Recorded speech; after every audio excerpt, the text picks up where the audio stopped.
नमस्कार मित्रों, जय माता दी।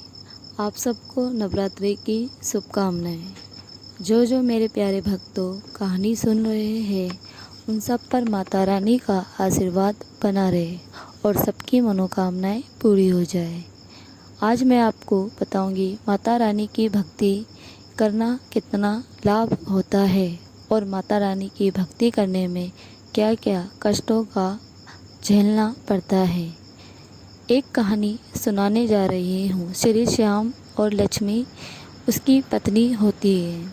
यह एक छोटे से गांव में रहते हैं और अपने छोटे से गांव में ही वह माता रानी की भक्ति करता है। श्री श्याम एक दिन अपने बड़े भाई से कहता है कि भैया मुझे माता रानी की भक्ति करना है। उसका बड़ा भाई कहता है कि अगर माता रानी की भक्ति करना है तो कर, किसने रोका है। श्री श्याम कहता है भैया मुझे गांव में माता रानी की मूर्ति लाना है और मूर्ति के लिए कुछ पैसे चाहिए, पैसे की मदद कर दो। उसका बड़ा भाई कहता है कि अगर माता रानी की भक्ति करना है तो जा माता रानी से ही पैसे मांग ले, मेरे पास इतने पैसे नहीं हैं। वह ये कहकर चला जाता है। श्री श्याम निराश होकर अपनी पत्नी के पास जाता है। उसकी पत्नी लक्ष्मी कहती है कि ऐसे निराश क्यों हो। श्री श्याम कहता है कि मुझे माता रानी की मूर्ति लाना है और अपने गांव में मूर्ति लाकर एक मंदिर बनवाना है। लक्ष्मी उसको कहती है कि कोई नहीं, माता रानी पर विश्वास रखो, सब ठीक हो जाएगा। श्री श्याम निराश होकर गांव से कुछ दूर चला जाता है। कुछ दूर जाने के बाद वह एक पेड़ के नीचे सो जाता है। सोने के बाद श्री श्याम सोने के बाद जब उठता है तो वह यह देखता है कि कुछ दूरी में माता रानी की मूर्ति रखी रहती है। श्री श्याम चारों तरफ देखता है कि यह मूर्ति किसकी है और किसने रखा के चला गया है। श्री श्याम उस मूर्ति को उठाकर बहुत दूर तक चलता है कि किसी की यह मूर्ति होगी तो मैं उसको दे दूँगा, पर चलने के बाद उसे कोई नहीं मिलता है। तो श्री श्याम वह मूर्ति अपने गांव ले जाता है और अपनी धर्मपत्नी लक्ष्मी जी से कहता है कि यह देखो मुझे माता रानी की मूर्ति मिली है। उसकी पत्नी कहती है कि यह मूर्ति तुम कहाँ से लेकर आ गए हो और किसने दिया तुम्हें। कहता है पता नहीं, जब मैं सो रहा था तो मैं देखा उठकर कि ये मूर्ति मुझे वहीं मिली। तो लक्ष्मी उसकी पत्नी कहती है कोई बात नहीं, क्या पता माता रानी ने आपको अपनी भक्ति करने के लिए स्वयं खुद यह मूर्ति आपको दी है। श्री श्याम कहता है हाँ ये भी हो सकता है। जय माता दी कहकर श्री श्याम अपनी पत्नी के साथ मंदिर चला जाता है और पंडित जी से कहता है कि मुझे माता रानी की मूर्ति रखने का इजाज़त दे। पंडित कहता है क्यों नहीं, इस मूर्ति को तुम मंदिर में रख कर छोटा सा मंदिर बनाकर इस पर आप रोज़ पूजा करो।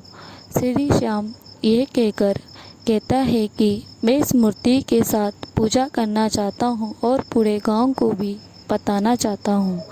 पंडित बहुत खुश होता है, कहता है कि ये तो अच्छी बात है, भक्ति के साथ आप भक्ति भी प्रचार कर रहे हो। श्री श्याम ये कहकर पूरे गांव में न्योता दे देता है कि आज मेरी नई मूर्ति माता रानी का पूजा है, आप सबको आना है। श्री श्याम और उसकी पत्नी पूजा की तैयारी करने लग जाते हैं। पूरे गांव वाले भी आ जाते हैं, उस पूजा में शामिल हो जाते हैं। माता रानी की पूजा होने के बाद पूरे गांव वाले भी खुश रहते हैं। कुछ दिन बाद श्री श्याम और उसकी लक्ष्मी पत्नी के ऊपर बहुत ही कष्ट आने लगता है। गांव वाले उसका कष्ट देखने के बाद कहते हैं कि या तो माता रानी का बहुत बड़ा भक्त बनता है और देखो, इसी को सबसे ज़्यादा दुख है। यह उसकी पत्नी को सुनकर बहुत बुरा लगता है और वह अपने पत्नी से कहती है कि सुनिए स्वामी, हमें पूरे गांव वाले ऐसा क्यों बोलते हैं कि सबसे ज़्यादा दुख और कष्ट हम ही को क्यों है। हम तो माता रानी की दिन रात भक्ति में डूबे रहते हैं, फिर हमारे साथ ऐसा क्यों। श्री श्याम, उसका पति, कहता है कि सब माता की कृपा है, माता पर छोड़ दो। एक दिन नारायण माता रानी से कहता है कि माँ, श्री श्याम और लक्ष्मी आपकी बहुत भक्ति करते हैं और आपकी भक्ति में डूबे भी रहते हैं, फिर उनको इतना कष्ट दुख क्यों। माँ कहती है, नारायण, मैं उनकी परीक्षा लेती हूँ कि वह दुख और कष्टों से मेरे भक्त बने रहते हैं या मेरी भक्ति करना छोड़ देते हैं। कुछ क्षण के लिए मैं उनको दुख कष्ट देती हूँ। अगर वो मेरी इस परीक्षा में सफल हो जाते हैं तो उनको दुख और कष्टों से झेलना नहीं पड़ेगा। एक दिन श्री श्याम की पत्नी लक्ष्मी बहुत बीमार पड़ जाती है और उसका पति पूरे गांव वाले से मदद मांगने की कहता है, पर पूरे गांव वाले उसकी मदद करने के से मना कर देते हैं। वह अपने बड़े भाई के पास जाता है कि भैया मेरी मदद करो, मेरी धर्म पत्नी बीमार है। वह कहने के बाद उसका बड़ा भाई इनकार कर देता है। वहाँ से वह चला जाता है। फिर मंदिर जाने के बाद पंडित जी से कहता है कि अब मैं क्या करूं, मेरी पत्नी बहुत बीमार है और शाम का पूजा भी करना है। पंडित जी कहता है, कोई नहीं, आप माता रानी की पूजा करो, आपकी पत्नी सही हो जाएगी। श्री श्याम माता रानी की शाम का पूजा करने लगता है। फिर वह कुछ देर बाद जब जाता है तो वह देखता है कि उसकी पत्नी सही है, सही सलामत उसके घर पर खाना बनाकर उसका इंतज़ार कर रही होती है। लक्ष्मी अपनी पत्नी से पूछता है कि तुम तो इतना बीमार थी, ठीक कैसे हो गई। वह कहती है कि एक बूढ़ी अम्मा मेरे पास आई और कुछ दवा मेरा चिकित्सा कर चली गई। श्री श्याम पूछता है कि वह औरत कौन थी, वह अम्मा कौन थी जिसने आपका इलाज किया।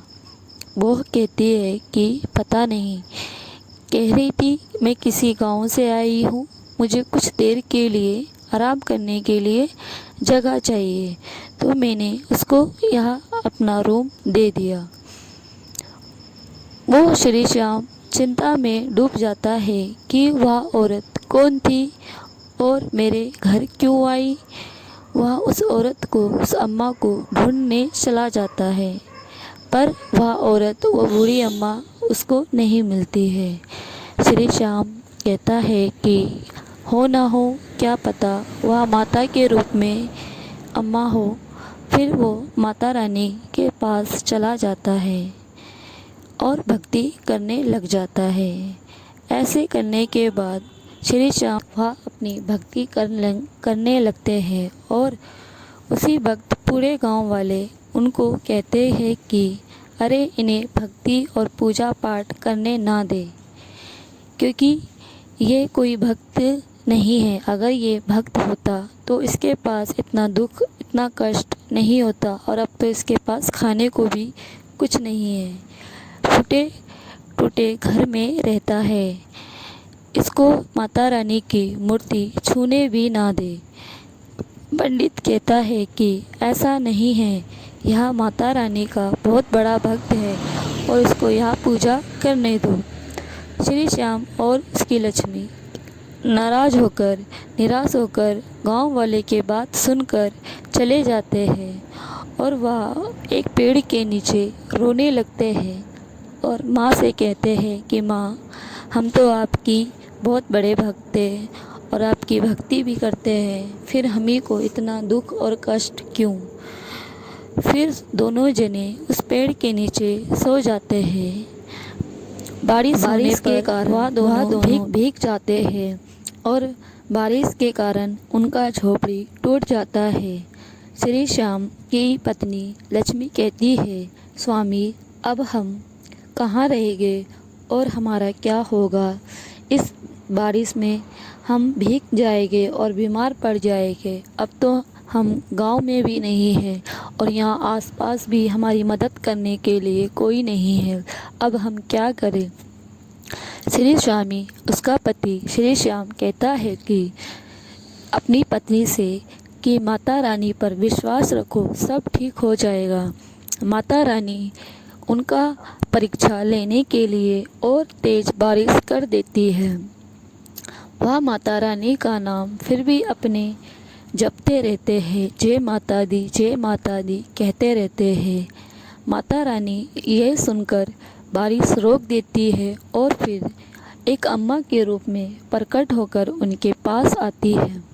कहती है, बेटा बेटी, तुम दोनों इतनी बारिश में गीले हो चुके हो, तुम्हारा यहाँ कोई नहीं है और तुम कौन से गांव से आए हो?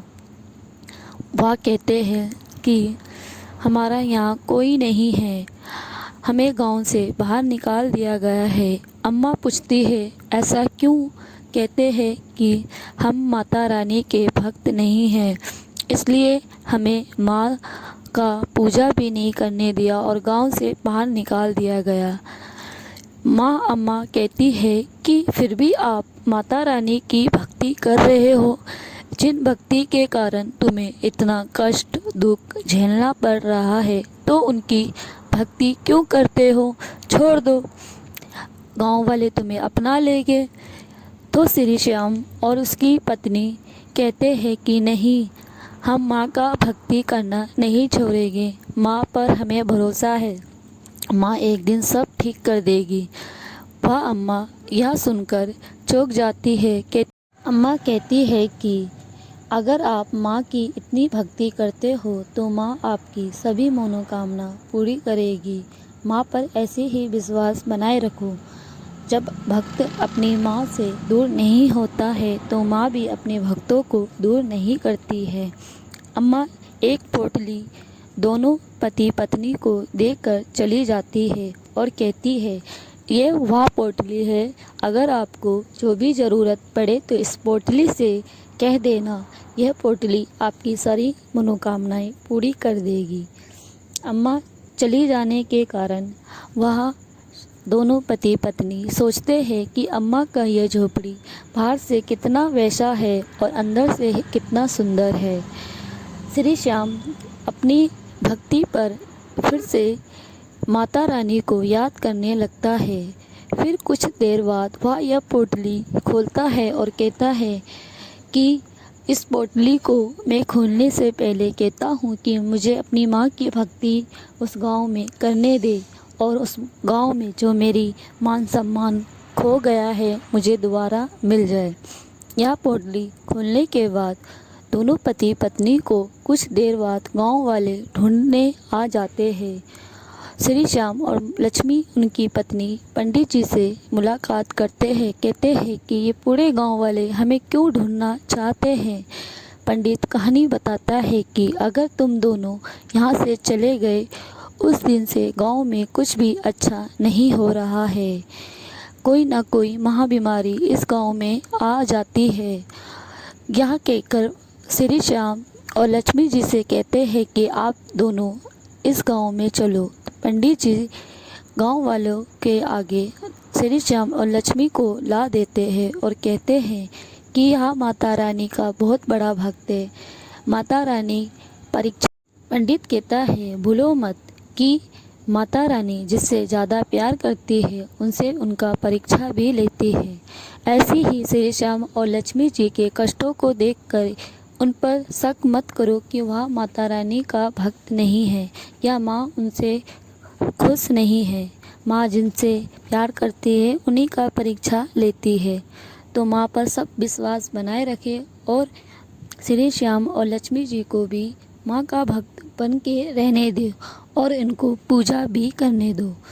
जय माता दी कहकर आज से इन दोनों को पूजा करने की अनुमति पूरे गांव वालों से मिल जाती है और पूरे गांव वाले और श्री श्याम और लक्ष्मी मिलकर माँ की भक्ति करने लगते हैं। दोस्तों, मैं यही कहूँगी कि अगर माँ पे अगर विश्वास रखते हो, माँ के भक्त हो, तो छोटे मोटे कष्ट और दुख से माँ को मत भूलना और माँ की भक्ति करना भी मत भूलना, क्योंकि माँ जिनसे प्यार करती है, जिनसे प्रेम करती है, उनसे ही थोड़ा परीक्षा लेती है। जय माता दी। आप सभी को माता रानी की शुभकामनाएं। मेरे प्यारे भक्तों, अगर आप सबको मेरी कहानी अच्छी लगी हो तो मुझे लाइक, सब्सक्राइब, शेयर ज़रूर कर देना और मेरे चैनल पर बने रहे ऐसे ही वीडियो कहानी सुनने के लिए। जय माता दी।